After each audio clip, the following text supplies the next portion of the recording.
Sergio Bertolucci, who is the official director for research and scientific computing at CERN, he was asked a while back about this extra-dimensional doorway by the Register, which is a London and New York operated science and technology journal. And he didn't hesitate with an enlightening response. He said, yes, out of this door might come something, or we might send something through it. And that sounds eerily similar to what Jesus said in John 1:51, when he said, truly, truly, I say unto you, you will see heaven open and the angels of God ascending and descending on the Son of Man.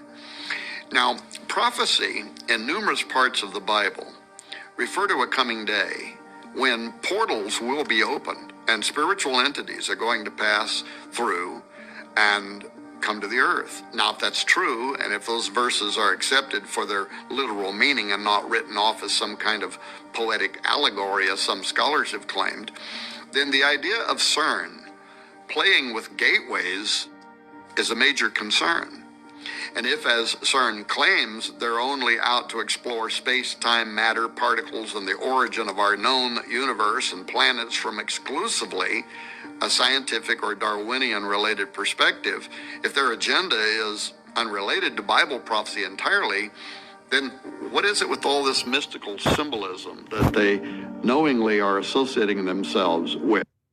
Wouldn't it be more appropriate for them just to proudly display a polished statue of a particle or some artist depiction of the Big Bang instead of the statue of Shiva? So for those who have not yet heard about this controversial piece of art that CERN proudly exhibits between buildings 39 and 40 near the main building of their operation, it stands as really the most visible and celebrated imagery behind their work, Shiva. This is the Hindu god of destruction and a symbol of Shakti, or the life force. He is known very well as the destroyer. There's a significant section of CERN that is built upon the St. Genus Poili, which is a commune in Ain, a department of France.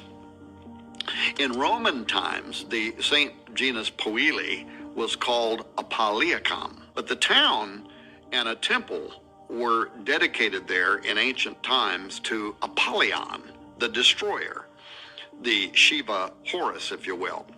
Apollyon is also the angel of the bottomless pit, referred to in Revelation 9:11. This is Dr. Thomas Horn, and you are watching End Times Productions. 大規模な暴動、略奪、暴行。 10 years since the first reported. We are concerned about the future of humanity. How many more of us have to die? Attention. Due to the extremity of the simian flu crisis, all regular government functions have been suspended indefinitely. Attention. Due to the extremity of the simian flu crisis, all regular government functions have been suspended indefinitely.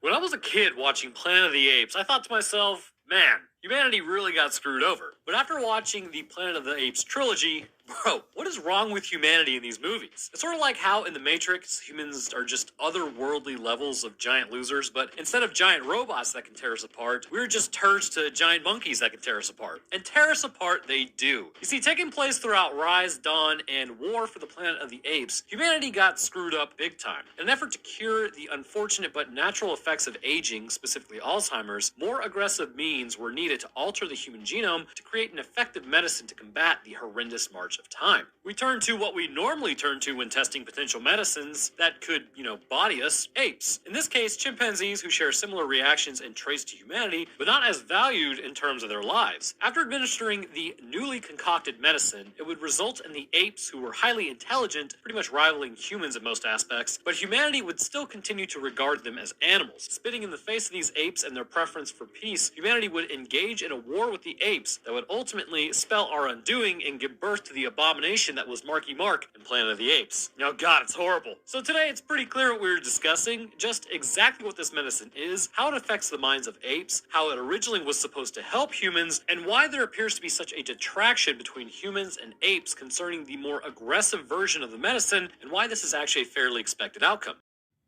The world of medicine has seen its share of miracle cures, from the polio vaccine to heart transplants, but all past achievements may pale in comparison to the work of Dr. Alice Crippen. Thank you so much for joining us this morning. What's the deal? So, Dr. Crippen, give it to me in a nutshell. Well, the premise is quite simple. Take something designed by nature and reprogram it to make it work for the body rather than against it. You're talking about a virus. Indeed, yes, in this case, the measles virus, which has been engineered at a genetic level to be helpful rather than harmful. And I find the best way to describe it is if you can imagine your body as a highway and you picture the virus as a very fast car being driven by a very bad man, imagine the damage that car could cause. But then if you replace that man with a cop, the picture changes, and that's essentially what we've done. How many people have you treated so far? Well, we've had 10,009 clinical trials in humans so far. And how many are cancer-free? 10,009. So you have actually cured cancer? Yes. Yes, we have. It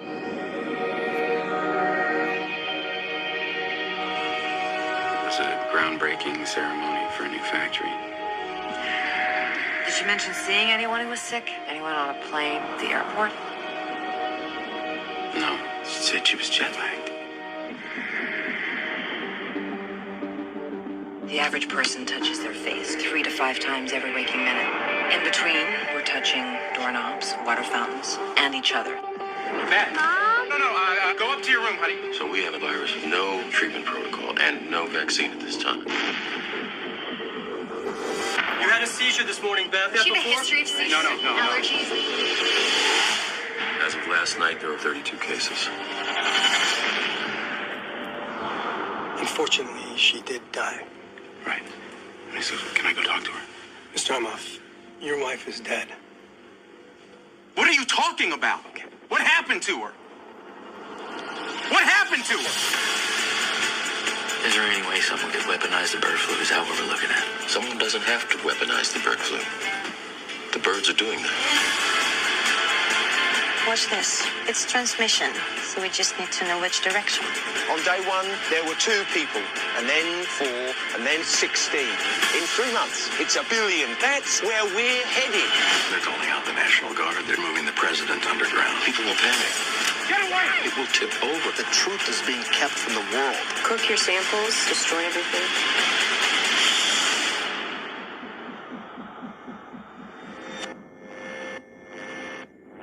Hello. I need you to get me the names of everyone who serviced this room. It's an emergency. You can't panic now. I know. I'm going to get you home. I got people too, Dr. Cheever. We all do. Don't talk to anyone. Don't touch anyone. Stay away from other people.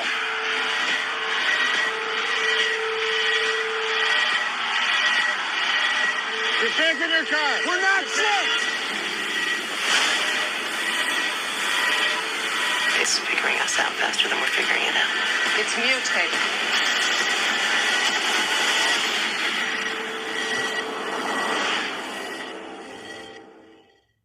And to anthropomorphize, biological evolution said, this neocortex is pretty good stuff, and it began to grow it.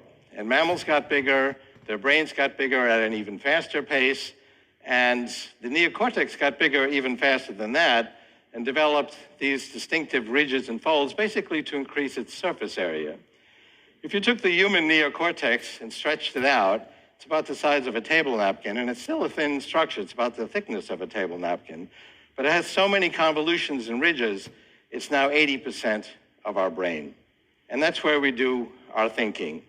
And it's the great sublimator. We still have that old brain that provides our basic drives and motivations, but I may have a drive for conquest, and that'll be sublimated by the neocortex into writing a poem or inventing an app or giving a TED talk. And It's really the neocortex is where the action is. 50 years ago, I wrote a paper describing how I thought the brain worked, and I described it as a series of modules.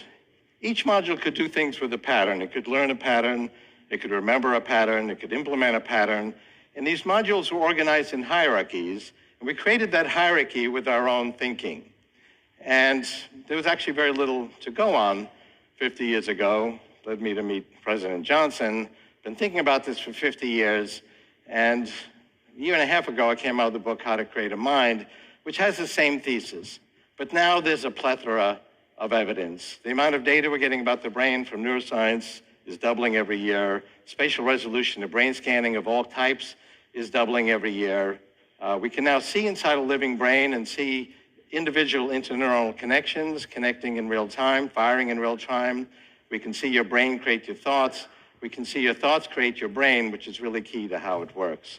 So let me describe briefly how it works. I've actually counted these modules. We have about 300 million of them, and we create them in these hierarchies. So I'll give you a simple example. I've got a bunch of modules that can recognize the crossbar to a capital A, and that's all they care about. Beautiful song could play, pretty girl could walk by, they don't care, but they see a crossbar to a capital A, they get very excited, and they say crossbar, and they put out a high probability on their output axon. That goes to the next level, and these layers are organized in conceptual levels. Each is more abstract than the next one. So the next one might say capital A. That goes up to a higher level, it might say apple. Information flows down also. If the Apple recognizer has seen APPL, it'll think to itself, I think an E is probably likely, and it'll send a signal down to all the E recognizers saying, be on the outlook for an E, I think one might be coming. The E recognizers will lower their threshold, and they see some sloppy thing, could be an E, ordinarily wouldn't think so, but we're expecting an E, it's good enough, and yeah, I've seen an E, and then Apple says, yeah, I've seen Apple. Go up another 5 levels, you're now at a pretty high level of this hierarchy. We'll stretch down into the different senses, and you may have a module that sees a certain fabric, hears a certain voice quality, smells a certain perfume, and will say, my wife has entered the room. Go up another 10 levels, and now you're at a very high level. You're probably in the frontal cortex, and you'll have modules that say, that was ironic, that's funny, she's pretty. You might think that those are more sophisticated, but actually what's more complicated is the hierarchy beneath them. There was a 16-year-old girl, she had brain surgery, and she was conscious because the surgeons wanted to talk to her. You can do that because there's no pain receptors in the brain. And whenever they stimulated particular, very small points on her neocortex, shown here in red, she would laugh. So at first they thought they're triggering some kind of laugh reflex.